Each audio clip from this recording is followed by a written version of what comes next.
Okay, it's Basic Folk, a podcast in which we have honest conversations with folk musicians, invasive questions, personal topics, all discussed here on Basic Folk, the podcast. I'm your host, Cindy House. Hello. Happy to be with you again. Here we are. If you are just joining us for the first time, well, welcome to you. I would love for you to check out my website, cindyhouse.net. You can grab a Basic Folk beanie there. There are also all the episodes of Basic Folk posted. This is the 58th episode today. We have Dave Godowsky. The question is, business or performance? Well, according to Dave Godowsky, you don't have to choose, guys. As a professional music fan for nearly 3 decades, Dave has been an artist manager, A&R rep, and several other kinds of music industry types.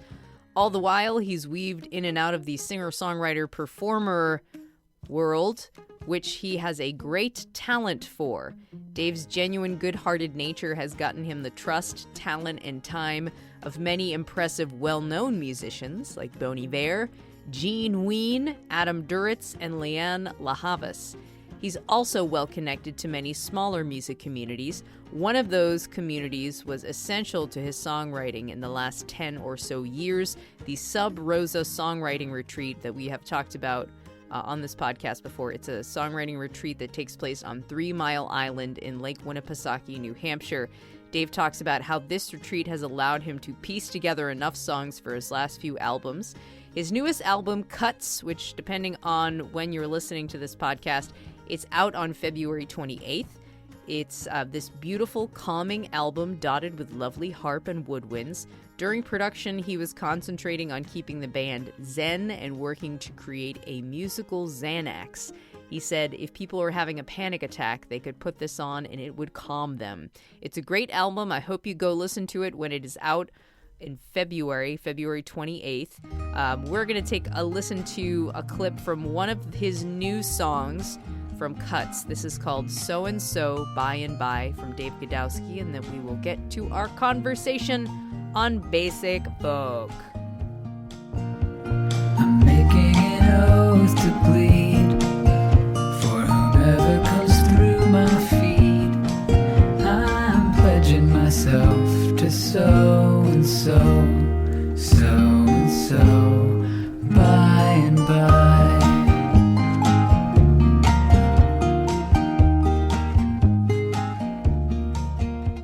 I'm gonna play hard to get.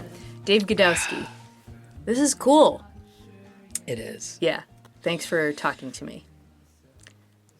I was thinking to myself, I haven't started yet. Yes, it started. I haven't, yeah. It's my already, pleasure. You already know it's going to be a professional interview because I'm so smooth. Yes. Yeah. You are from Maine.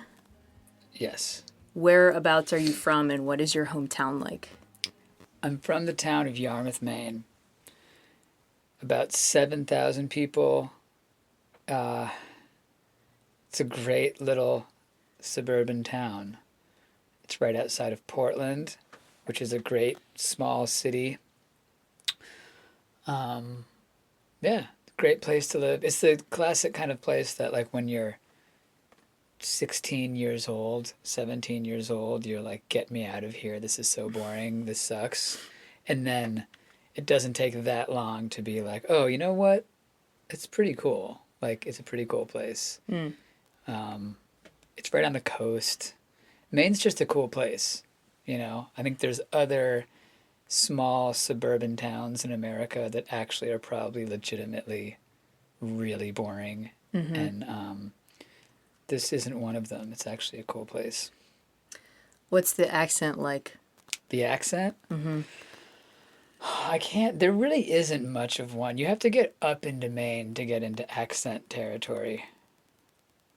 I can't really do it. I didn't really grow up with it. It's disappointing. Yeah. We're done with Southern this. Maine is, it's really no different than Vermont or New Hampshire, or Rhode Island or Massachusetts. Although I guess sometimes there is it doesn't really have the Boston accent. I find the Maine accent, what I know of it, to be very similar to the Western Massachusetts accent, where there's like, you can't get the from the Yeah, the air. It's like a dip down and then back up. Yep. Yeah. Yeah. Yeah. Yep, there's that thing. Which might be like some form of Mandarin, actually. Interesting. Moving on. One thing that you aren't intentionally taught, or a lot of people aren't intentionally taught to do, is to listen to music. You are basically a professional music fan. You've managed musicians, signed musicians, worked with very talented songwriters throughout your career. What was it like for you to start discovering music at a young age? That's really interesting. I've never thought of it that way. That's a good... I'm going to steal that from now on. You may. Young age, you mean like really young? Like when I was a kid? Or do you mean like when I first got into professional Yeah, I music kind of stuff? have another question about your identity when it came to listening and discovering, and then when you started to develop a refined taste. But for this question, I just want to know, like, when you first started listening to music, what was it like? Was there like an immediate connection, or were you just like, oh, whatever, this is music, and There was played with definitely He-Man and stuff? oh yeah, like as a kid, there was Yeah. definitely a huge connection. It's like the only thing I was really passionate about since I was like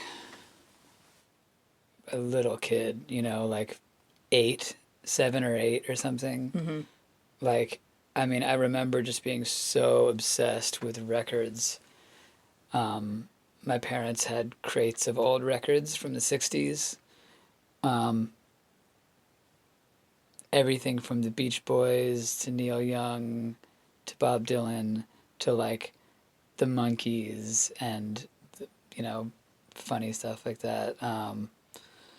And I just remember like sitting there listening to records and studying the packaging, and that was a time where the physical act of listening to music was as compelling as the music itself. Like you could get lost in the process of putting the needle on a record and listening to it and reading who these people were, and you didn't know any. It was just this big mystery. All you knew was what you were hearing and whatever text and photos were in the sleeve. So it was just this, had this mysterious element to it that I became obsessed with. It was like, almost sounds like an adventure. Yeah, exactly. It was adventurous. It was like it was exploring the unknown every time you found some new record. And then you also wouldn't know anything about it, or you wouldn't have any sense if anyone else knew anything about it. Like I remember talking to people at school and being like, have you ever heard of this artist or that artist? And it was equal chances that someone would say like, yeah, I've heard of Leonard Cohen. He's a big deal. Everyone knows him. And I'm like, oh, okay.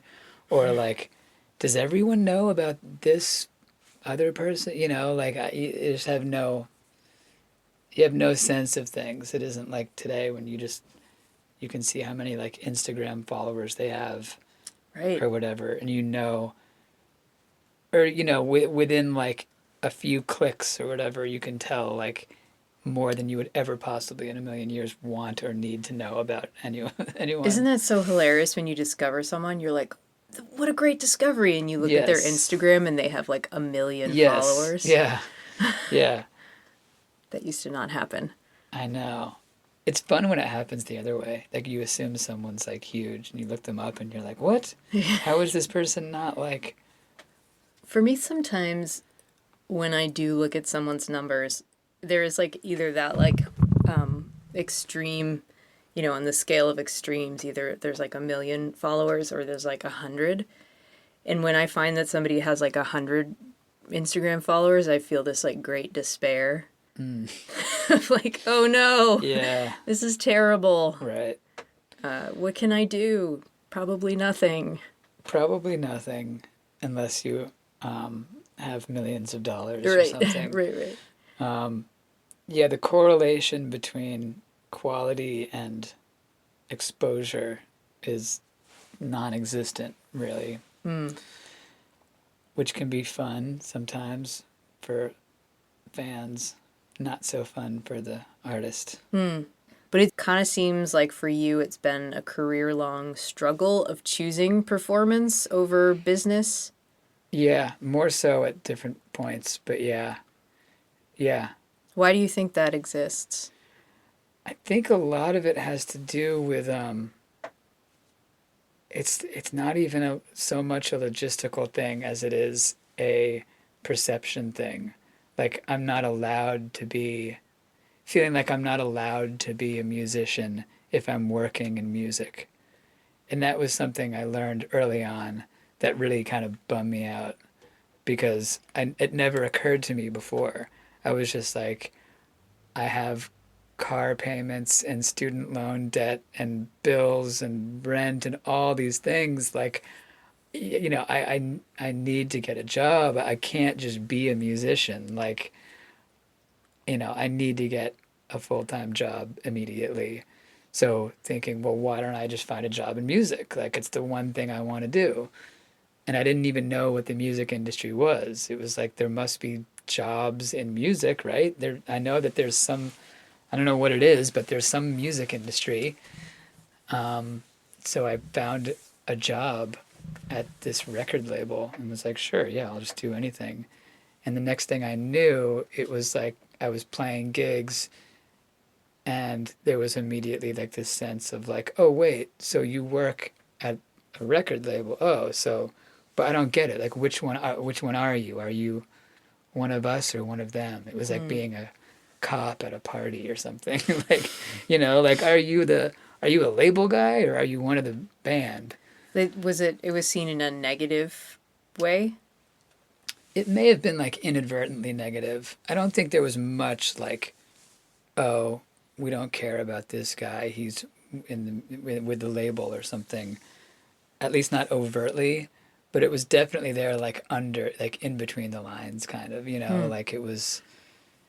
I think for some reason, a lot of people have a hard time imagining that one person could be both. Did you move to Boston after college? Yes. And then what were you doing in the city when you first moved here? Living on my friend's floor on an air mattress and trying to find a job.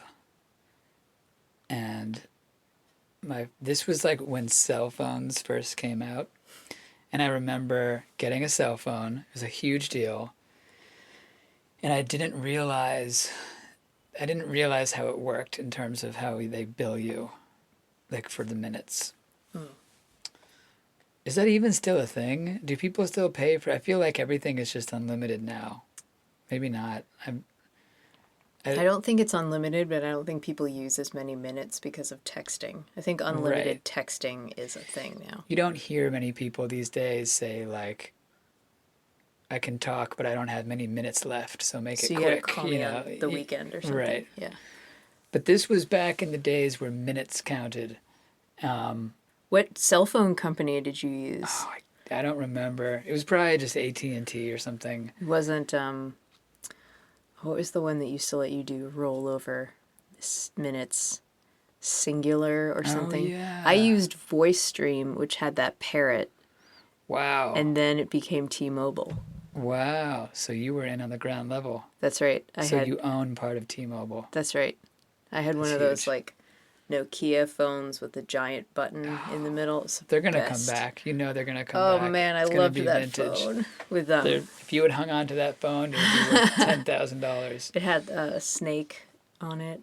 Oh, yeah. Snake was good. Yeah. Amazing. I remember when I was living on that air mattress on my friend's floor, I remember having $400 in my bank account. And that was just all the money in the world I had. I was like, that's where I'm starting from. So gotta make this work. And a dream. I don't even know if I had a dream at that point. I was just walking around asking for job applications everywhere I could and calling jobs and people and whatever on my phone. And like a week later, I got my first phone bill, and the phone bill was for $400. Shut up. Yeah. Oh no. Yeah. And I remember thinking like, this was like my first sort of steps out of the proverbial nest. And I felt like I needed to go back on, like one of those people going back on Rumspringa, or was that what it's called? The Amish Rumspringa. thing? Rumspringa. Yeah. But without all the partying. Anyway, that was where I was when I first came to Boston out of college. And I did find a job. I was literally just applied for jobs everywhere, literally everywhere. Just every restaurant, coffee shop, bar, record store, just literally everywhere. And the one place that gave me a job was this little coffee shop. And I also applied for a job at the Red Sox, at Nesson, which was the Red Sox TV station, but it was in Fenway Park. Like their offices were literally right inside of the stadium. And so I got the job at the coffee shop, and on my first day, I got a call saying, "You've got the job at the Red Sox place at Nesson." I mean, it was like an internship or something. And so I remember just leaving the coffee shop, and my boss there was like, "Okay, cool. Well, so you're telling me you're giving me your 2 weeks notice?" And I was like, "No, I'm just going to leave right now. I'm just leaving." And he was like, "But you can't. You can't just leave. You have to give." Actually. And I was like, "Yeah, but I know, but I'm just going to." And we had like this hilarious, it was like a sketch. It was going back and forth where like I'm just slowly walking towards the door. And I'm like, but I literally like, look, like I'm walking out the door right now. And then I just sort of like walked away and never came back. Yeah. Wow.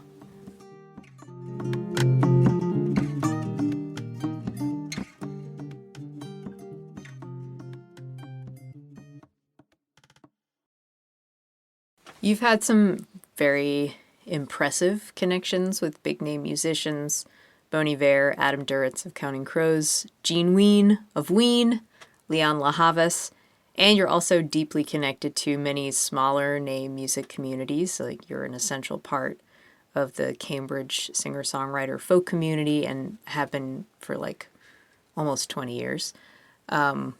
Not only are you a talented songwriter, but you have a wonderful way of connecting with people and earning their trust. Can you talk about that connection and why you think people are drawn to you and continually drawn back to working with you and trusting you? I fooled them all. I don't know. I've never really thought about it other than it just feels like luck, to be honest. I mean, just being around the right people at the right time, I guess. I met, like, the Bon Iver thing, I met Justin when they were opening, Justin Vernon, the singer of the band. I met them when they were opening for Black Mountain at the Middle East upstairs.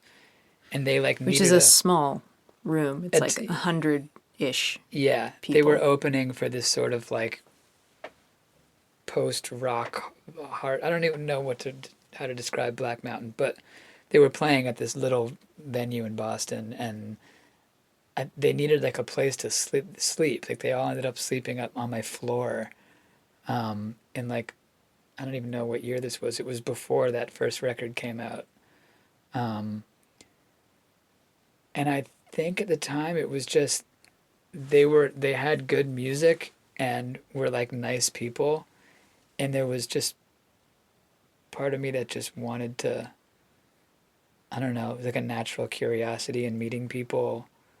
But as a result of that, we ended up becoming friends, and he extended this really generous offer to come make a record at his studio, which was amazing because like I didn't really have any money. I didn't have anywhere to make a record, and I opened some shows for them, And it was really cool. Like that was a big deal for me. Not that it resulted in anything major in the world really, but it was major for my world. And it was just a result of, I don't know, just, I don't know what the right word is for it, just sort of natural curiosity and interest in other people. And I guess it's like all the other examples were the same thing. Adam Duritz, I guess that was a weird one. I got an email from him that just was like, I really dig your tunes. And I don't even know how exactly that happened. You know, like, it's weird. At the time, I feel like I had like 10 or 15 fans in the world, and I have no idea why that happened. I don't know what other A&R people are like, but we can imagine the stereotype of somebody kind of like taking advantage of that position in kind of like a smarmy, untrustworthy way. Yeah, that like I stood out to those people by not being like a slimy music industry person when so many of the other people in that world are. Yeah. That's got to have something to do with it. Yeah, maybe. It's weird. I've never really thought about it. I mean, honestly, like in my mind, it's just been like just luck. I'm like, I don't know how I happened to meet those guys, or Leanne LaHavas. I met her through Willie Mason years ago. And it was just luck. We just kind of ended up kind of hitting it off, became friends, and yeah, it's just. I will say that I think there's certain kinds of people who are more open to letting those lucky moments happen than others. Some people would be like, well, why am I going to spend time with this person or that person, or kind of chasing down those sort of relationships, because they're just thinking like, what's in it for me? Where if they were just a little more open to like just meeting interesting people, and just sort of like letting those lucky moments happen, maybe that's a better way to go about it. It must have something to do with how you feel about yourself. Right. Feeling happy and content and secure in who you are, and sort of projecting that out into the world. It could be, yeah. You want to talk about something else now? Yeah, it's a good conversation to have, but sometimes it gets a little too intense.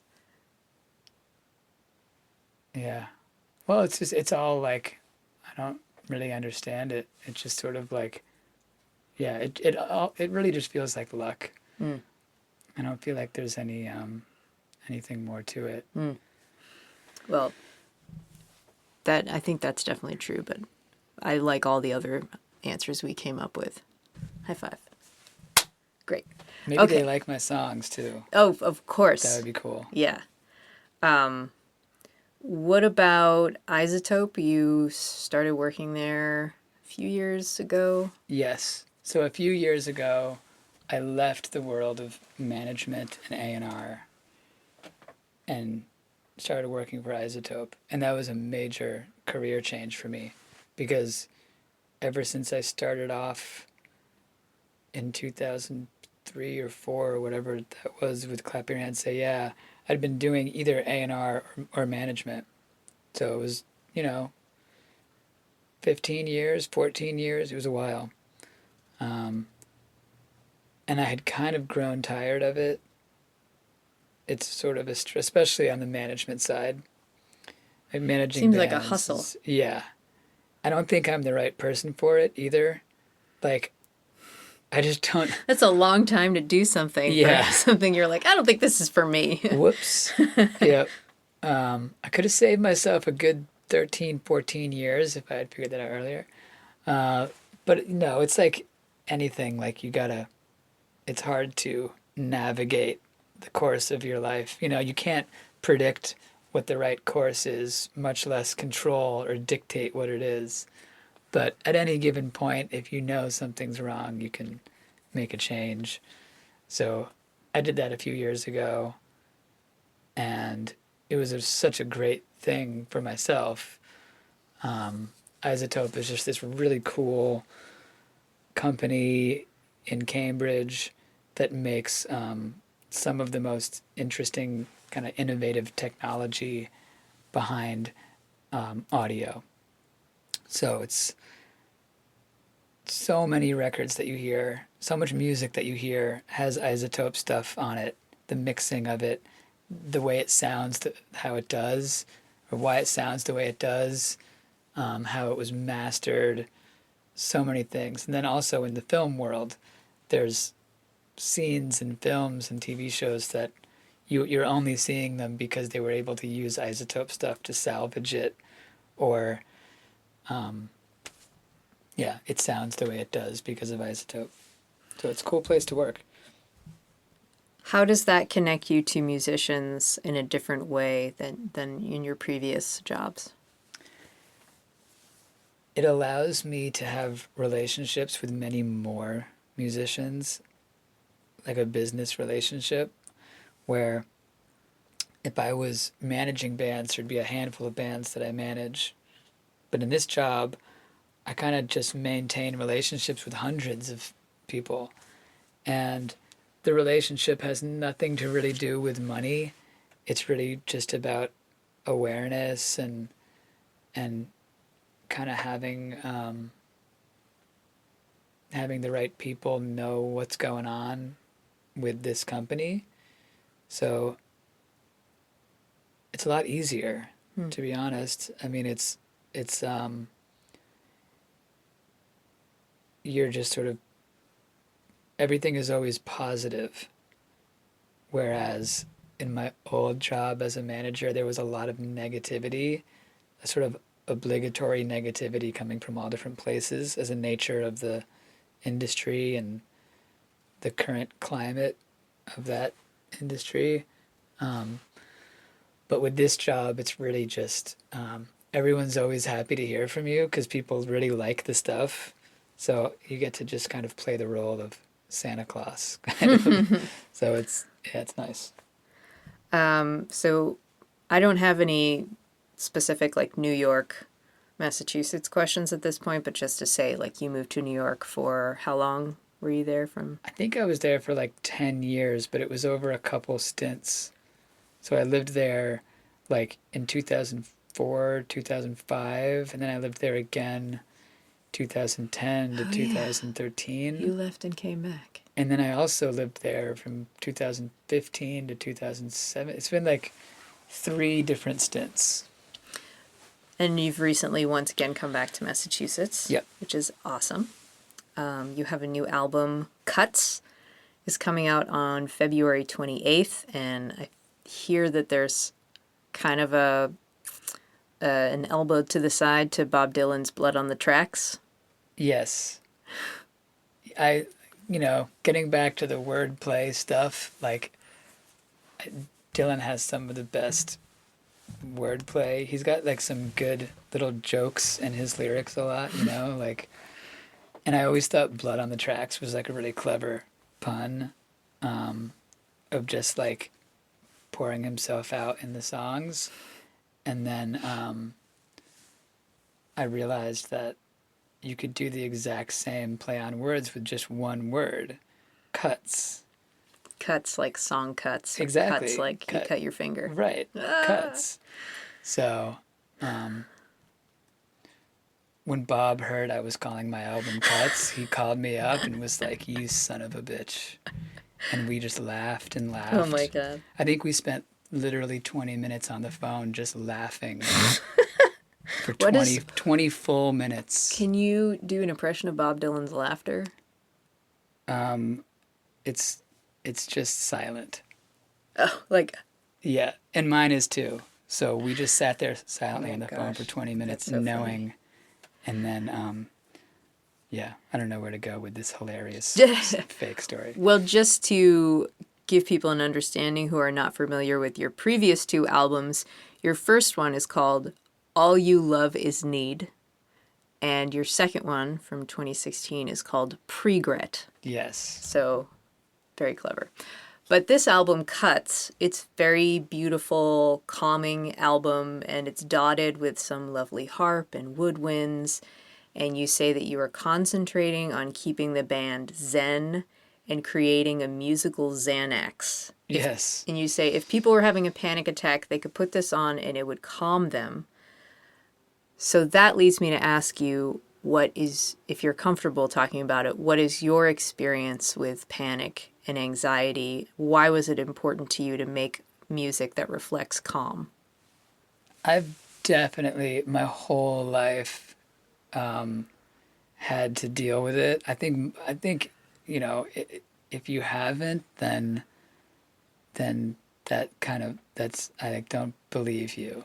Like if someone really hasn't had to deal with any anxiety in their life, then that kind of just sucks. That's not fair. I think, and yeah, I don't, whether I've had to deal with it more or less than other people, I don't know.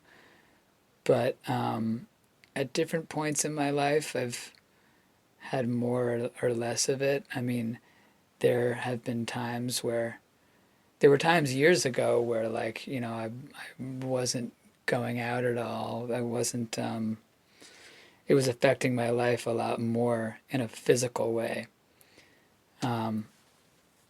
And then thankfully, now I don't feel that. But yeah, I mean, I think it's something that everyone in the world has to deal with, and now more than ever. I mean, you can't turn on the TV or look at your phone without getting it from somewhere. It's like everything in our modern society seems like it's designed to make you feel anxious. Whether it's like political or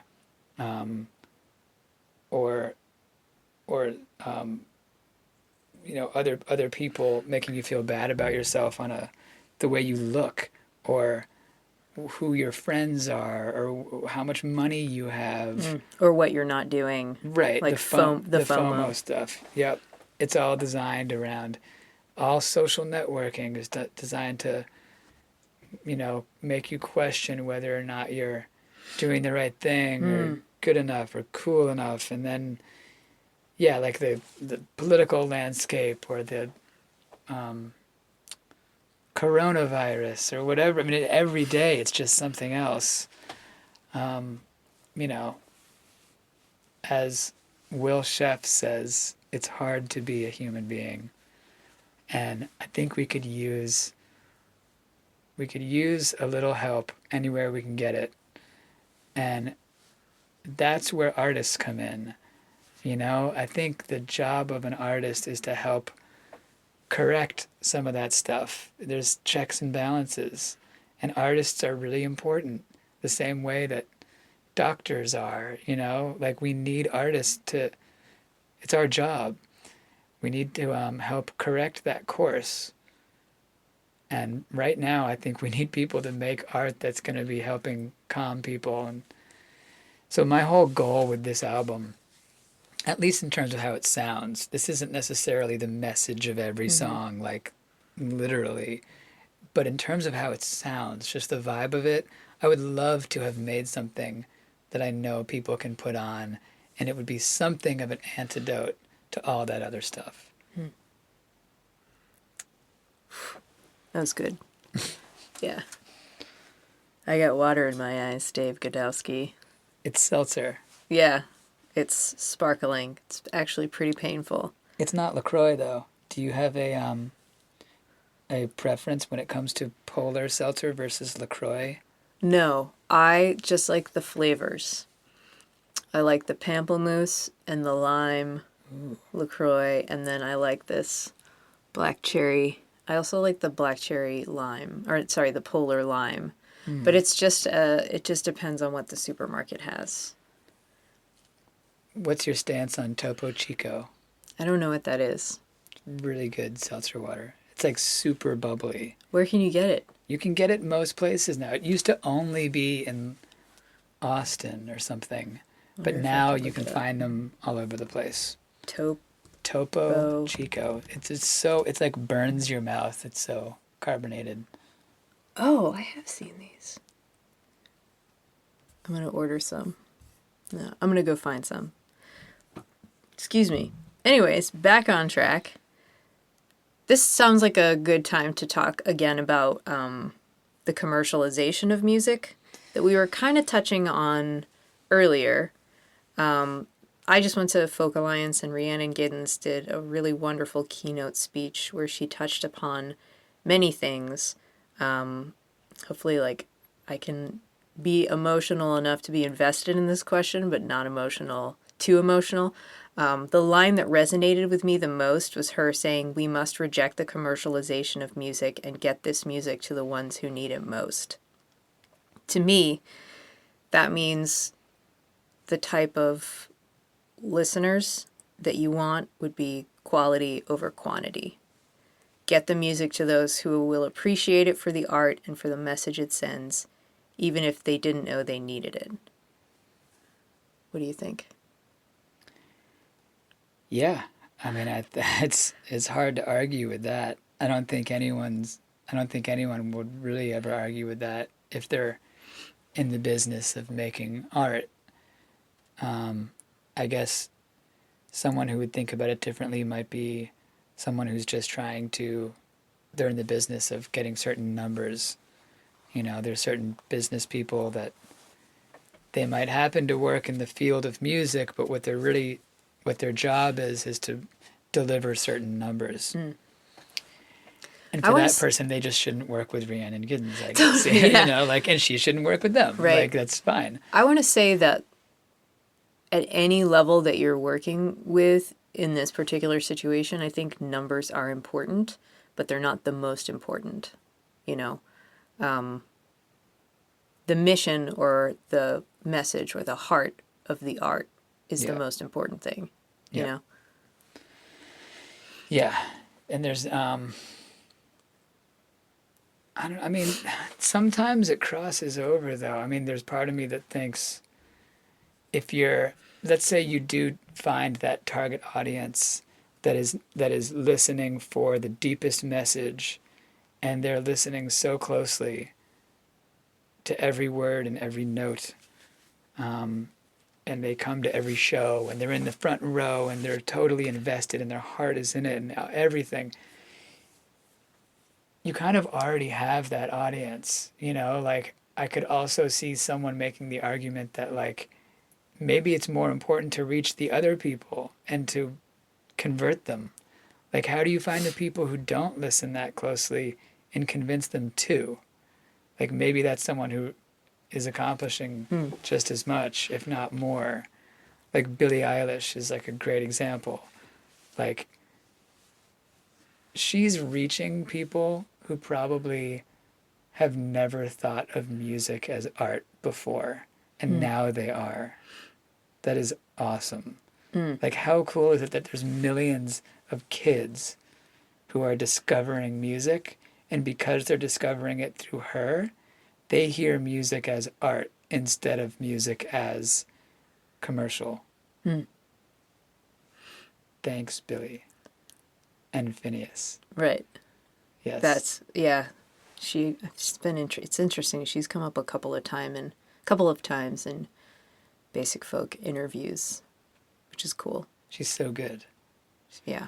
But I think, like, what Rhiannon is saying is absolutely true. It's just complicated. And it's probably different for every different artist. I don't know. Like, my wife said to me the other day, what if The Bachelor called you, the show The Bachelor, and said, we want you to be on The Bachelor to perform music, or we want your music to be on. And I was just like, oh, I would do it, of course. I wouldn't even think about it. Yes, of course, I would do it. And she was surprised. I'm surprised. And I was like, well, why wouldn't I do that? Like, my music would be heard by millions of people. And like probably 90% of them would never listen to it again and not care. But if 10% of them were like, actually, this guy's really good, and started listening and got really into it and started to discover my albums and my music, and like that would be like 300,000 people, that would be really cool. I don't really see the value in rejecting that. It's not like, I mean, if it was a Nazi organization who wanted me to come perform at their event, I would say no. But just because something is a big commercial.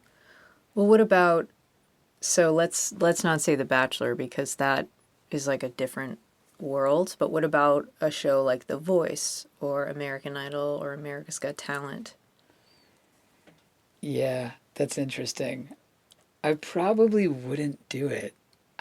Just because I don't think it would make sense. Like, I think it's really tough because part of me would think, like, why not just do it? You'll regret it if you don't do it. Like, what do you have to lose? It's not like I've got thousands and thousands of fans now who are all going to reject me if I do that, and I'll be throwing away my career. Like, you could argue, like, why not just do it?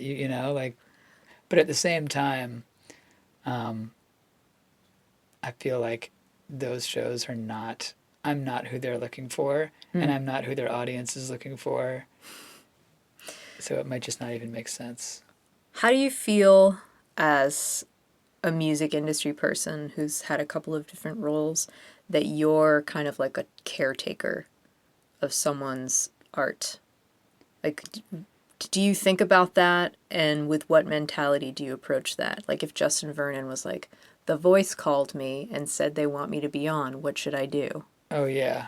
It was really stressful.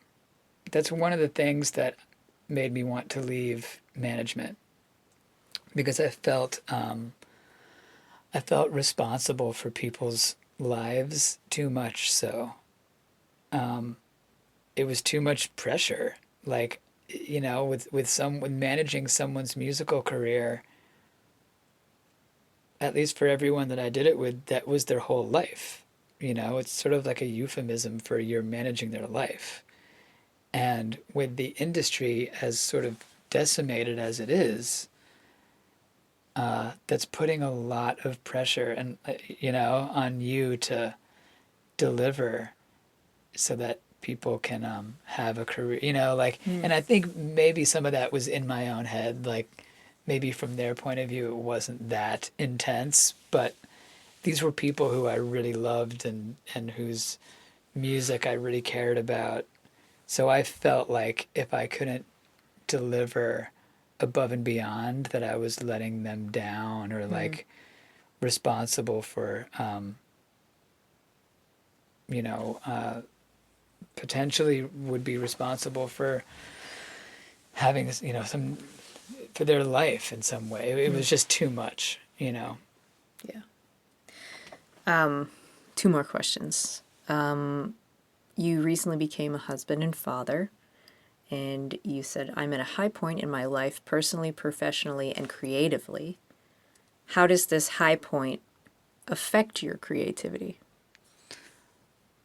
I'm just so much more inspired to write, although I don't always have a ton of time. So it's kind of a give and take. It's sort of like this cruel irony of, like, when you don't feel inspired to write, you've got all the time in the world, and vice versa. I think this is true for most people. I really, really do. Like, I think there's a false perception or a misconception about music that might come across as sad, or not necessarily even sad, but just emotional, or like a lot of great music is written when people are going through hard times. And I don't think that's true. I think and for most people I've talked to about this, agree that when people are really, really going through rough times, they're not creative. And they don't feel super depressed and then pick up a guitar and write this unbelievable album. I think there's a perception that that's what happens. You know, like, oh, this person just went through a breakup and this and that and this. And then they turned to music and wrote their magnum opus, you know. I think for most people, when they're at a good place in their life, that's when the songs come out. And maybe it digs up some of the old hard time memories, but it isn't until they're on an upswing that they're able to harness the energy to create music.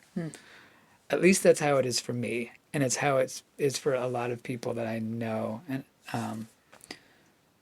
so for that reason, I feel like I've just been the last few years I've been writing a ton, and it feels great. Although I have less time than ever to do it. You're a part of this yearly songwriting retreat on 3 Mile Island called the Sub Rosa Songwriting Retreat, which happens in New Hampshire on Lake Winnipesaukee, where you apparently have little ideas that you've created, and you'll bring all the little ideas with you onto the island. And then after a few years of going to the retreat, you have an album's worth of songs. Yes, that's how I do it. I don't think necessarily everyone or anyone else does it exactly that way.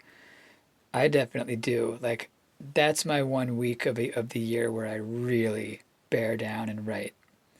So all year long, I'll gather little notes on my phone that are like, I'll get out of the shower and be like, I have this idea for a melody that just came to me. And instead of like sitting down and working on the song for a few hours, I'll just sit down and like sing the melody or that one lyric or the one thing. I'll like talk to myself and say, do the thing like this, but then do that, and then go to like the minor 4 thing, you know, like that thing, do that. That would be cool. And that's it. And then I'll totally forget about it. Are they all voice memos? Yeah. And then every June, I go to this island and, you know, wake up, pour a cup of coffee, 6 in the morning, and I pull out, it's like harvesting. I pull out the voice memos and scroll all the way back to... God, it must be like a CSI investigation scene in your cabin. Yep. It's been 10 years in a row now. And it's always the same thing. I go back to the previous June, because that's when it started, and I start listening, and they're so bad. So many of them are awful. But then every now and then I'm like, oh, wait, that's really good. And it sounds like someone else. I have no recollection of recording it. It's always like it happened in the middle of the night, or I never revisited it. So I'll totally forget. And then I spend the whole day seeing if it can blossom into a song over the course of the day, or the next day or 2 or 3. So there must be like maybe 100 of them? Yeah. Voice memos? Yeah. When you listen to one, you're like, that's terrible. Do you delete it right away? I usually, if it's really obvious that it's bad, I'll just delete it. Sometimes there's something where I'm like, it's just not doing anything for me, but I don't know. There must be something there if I recorded it. Because I only record it if I really feel like it's something. So a lot of them I leave there. And I just say, like, maybe next year I'll revisit it. Or maybe sometime in the future I'll revisit. Because maybe there's something there that, you know, me from 9 months ago was super into, but current me isn't. But future me might be into it. So... But sometimes I'll hear something and I know it's just awful. I'm like, oh, Dave, Yeah. What were you thinking? I know that songwriting retreat in particular, it means so much to so many of our songwriter friends, Rose Cousins, Mark Orelli, Chris Delmhorst, Dinty Child. Dinty Child has the keys to the island. He's the off-season manager. So it's nice to hear people talk about it on the podcast. And if you... Dietrich Strauss. Oh, yeah, Dietrich. Miss Tess, Arc Iris. I mean, there's so many people. Yeah. Kristen Andreasen. It's like, we've talked about it before on the podcast, but it's like this little island that is about half a mile or a mile in diameter. It's 3 miles off the coast. That's why it's 3 Mile Island. It's pretty rustic, and it's just... It might be 3 miles in circumference. I don't know, actually. We'll It's have a to good. double We'll check. have to Google this. If we had some way to Google things, that would be amazing. I've actually Googled a few things while we've been talking. Oh, wow. I'm Googling something right now. All right, Dave Godowsky. Let's do the lightning round. Oh, yeah, I was hoping there'd be a lightning round. Yes. You ready? Yes. What is the first song you learned on the guitar? It would have just been something I made up because I started playing guitar. I was just making up little ditties, or like the first song of someone else's I learned to play. I think it may have actually been that Dylan song, "You Just Kind of Wasted My Precious Time. Don't think twice, it's all right." Oh, cool. That Good song. one. So glad we got there. Yeah, it took me a second. Batman or Superman? Batman. Karaoke song? Easy like Sunday Morning, but I'm just making that up. So, dogs or cats or something else? Dogs. What Sorry, is- Dottie. No. What's your favorite U.S. city? Chicago. First album you bought with your own money? Moody Blues. Sur la Mer. First concert? MC Hammer. Oh, right, we already covered that. What is your dream collaboration? Elliott Smith. Beatles or Rolling Stones? Beatles. Gibson or Martin? Martin. When you and your wife had a baby, did you find out what the gender was, or did you wait? We found out. Cool. Knowledge is power. Would you prefer flying or invisibility? This is a really good question, and I've had this debate with a lot of people, and I've heard people say that my answer means that I'm like a bad person or something, but I can't help it. Invisibility. Wow. It seems so fascinating to be somewhere and not really be there. Like, and also you can already fly. You can fly in airplanes. Like you can kind of already do that. But invisibility, like, there isn't even anything similar to that. That's totally new. I'm just trying to justify myself before the tens of thousands of people write me angry letters. What do you like to have for breakfast? Coffee. What is the most beautiful place you've ever visited? 3 Mile Island. Yes, same as Matt Smith. Really? That was his answer. Oh, Yay, you did it. That's the lightning round. that was fun. I could do that all day. Oh, I want to do this again and have an entire podcast episode of Lightning just Round. the lightning round. It's All good. right. It feels like therapeutic, like it's exercise or something. Like we just did a workout. Really? I want to like drink a water and take a shower and put on sweatpants or something. What do people do after they work out? I don't work out ever. You usually will like eat, I Eat. think. Get your Oh. metabolism going. Oh yeah. I'm gonna exercise more in 2020. Okay. You didn't ask, but I'm just choosing to give that bonus answer. Anything else? That's a bonus answer. Of the lightning round. Ethan Gruska, great album. Oh my God. That's my answer to what's your favorite new album. Ethan Gruska. I'm wearing, you can't see, but I wore my Ethan Gruska t-shirt for this Dave Godowsky interview. I bought this before the album came out, before we knew what the album cover was. He told me what it was, and then I saw it at the merch table, and it was his only merch, and I bought it. He's so good. Yes. Well, let's wrap this up here. Dave Godowsky, thank you for being on Basic Folk. Thanks for having me.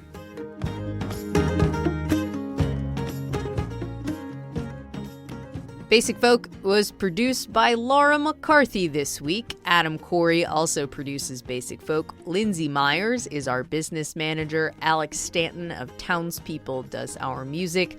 I'm your host, Cindy Howes. Basic Folk is part of the Pantheon Podcast Network. You can find show notes and all 58 episodes of Basic Folk at my website. Or there's possibly more episodes of Basic Folk because Maybe you're listening to this a year after it was released, in which case there's probably, how many weeks are there? There's probably 100 episodes, which is something. It's really something. I'd like to congratulate my future self for 100 episodes of Basic Folk. So when I go back and listen to this podcast after I have 100 episodes of Basic Folk, I can feel good. Hope you feel good too. All right, we'll talk to you next week. Bye.